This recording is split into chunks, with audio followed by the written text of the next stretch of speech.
In this video, we'll walk you through step-by-step solutions to fix the call. Unavailable issue on WhatsApp.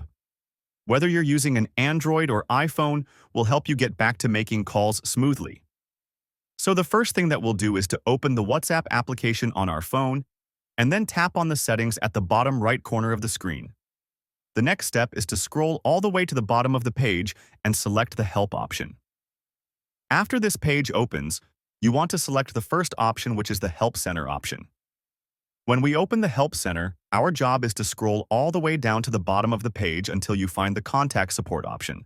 So just click on this, and that will open another page in our WhatsApp application with a little text box, where we have to explain what the problem is to the WhatsApp support team. You can say, "Hi, WhatsApp support. I hope you're doing well.